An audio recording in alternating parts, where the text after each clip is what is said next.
Hello, my name is Teshia Interview. I am the co-writer of Why Stay and the writer of the video that you saw as the intro to the song based on domestic violence.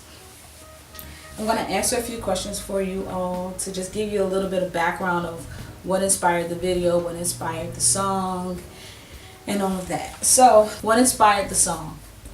The song was inspired based on just kind of going into the studio one day.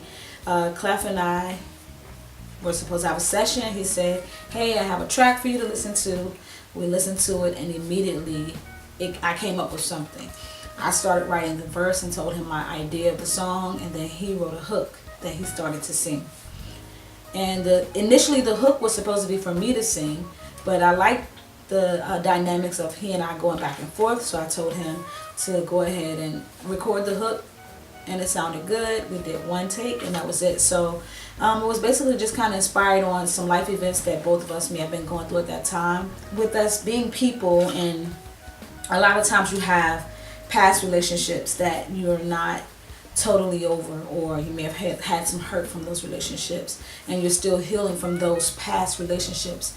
We don't realize that we take that same baggage into that next relationship. We don't realize how our intimate relationships affect all of our relationships. So the song Why Stay is basically him saying, why should he stay in a relationship with someone who's not really valuing his worth, which was me. And mine was, well, why do you love me? So he's almost telling me that he's sorry for something that he really hasn't done, but because he wants to make me happy. I made mistakes that I regret to this day. I'm sorry for the things I put you through. And I'm asking him those questions of why does he love me? Why does he care for me? Why is he doing the things that he do? Why do you love me? Why do you care for me? Why you do the things you do? Another question was, you said that you love me. You said you would care for me. You said that you love me. You said you would care for me. Make my dreams come true. And these are all words that a lot of times as women, more so than men, we question the love that people have for us because we don't feel worthy enough based on how other people have treated us. So this is just a song of two people happily finding each other in a place in our lives where we can really love each other, but because I'm damaged, I'm about to chase a good thing away.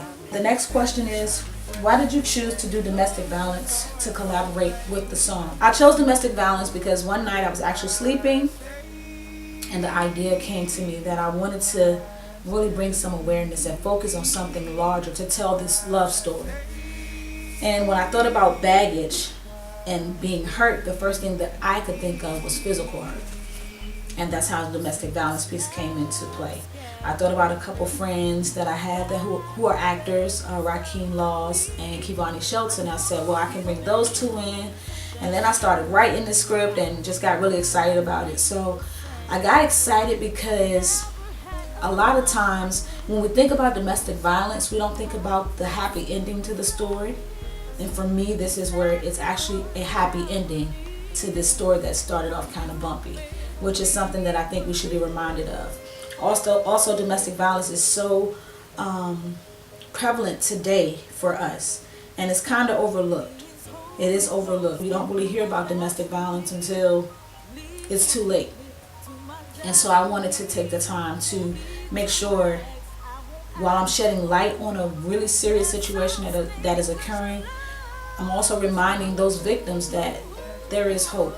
You know, you don't have to stay in that situation.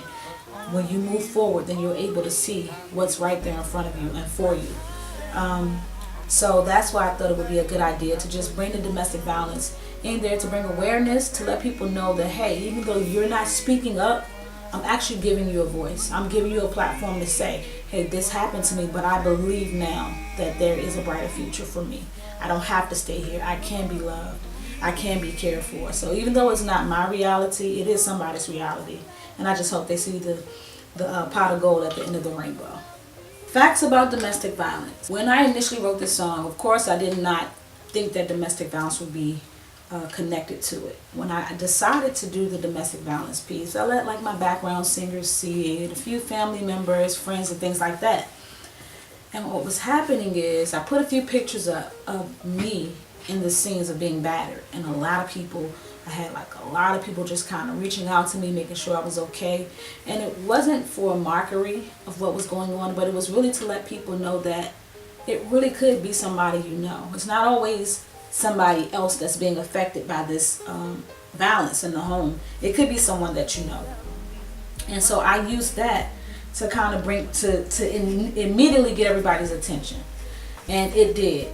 And I had people inboxing me, texting me, or telling me face to face that, that's my story. Like, I've been in that situation. I'm glad you're bringing awareness to it. People you would never know. And I think being able to talk about it is a part of the healing process. So I'm glad that I decided to do that. And just the fact that domestic violence wasn't even a crime until the 1900s and really did not start getting enforced until about the 1970s. So it's been a long time of a culture that has been conditioned to believe that you can do whatever you want to do to your partner. It's okay to hit your partner if he or she isn't doing what you expect them to do, because they're yours. They're your property. And I'm glad to know now that while we've been conditioned to do it for so many years, hundreds of years, that we're actually making laws to prevent it. But at the same time, people are being killed. People are being damaged for life. The highest rate for suicide and homicide numbers is for intimate partners, which means if I'm with my boyfriend and I choose that I don't want him to be here anymore, then I'm going to kill him and then I'm going to kill myself. On average, nearly 20 people per minute are involved in some sort of physical abuse within a domestic relationship. On average, that's about 10 million people. On average, 10 million people have been hit or beat in their relationship. 1 in 3 women and 1 in 4 men have been victims of domestic violence within their relationship. 1 in 5 women and 1 in 7 men have been victims of severe physical violence by an intimate partner in their lifetime. So this isn't numbers that are just popping up where I just feel like it's an issue. It is a real issue. So that means for every 3 people you know, every 3 women you know, 1 of them have been beat or hit by their domestic partner. For every 4 men that you know, at least one of them have been hit by their domestic partner. So this is definitely a problem that we need to focus on and be more aware of as a community and do something to stop it. So I hope that this video has brought you a little bit of knowledge and made it a little bit more surreal of how severe domestic violence is. And if it's not worth it, please don't stay. I am currently working on my album. I'm looking to complete everything by September of 2016. So there will be more to come. With the album, it's really a journey, just about love and feelings and all those good things. It's R&B soul. I will be completing the DVD as well with videos, as well as a video of a cover song, Glory, of a dramatization that I wrote. So along with the acting, along with the singing and the writing songs, I'm also writing my videos, directing them, working right alongside my videographer, Lauren Shelton, L Boogie. So please, please, please stay tuned and continue to support the movement. Teshia Music. Thank you. The things you do, you said that you love me.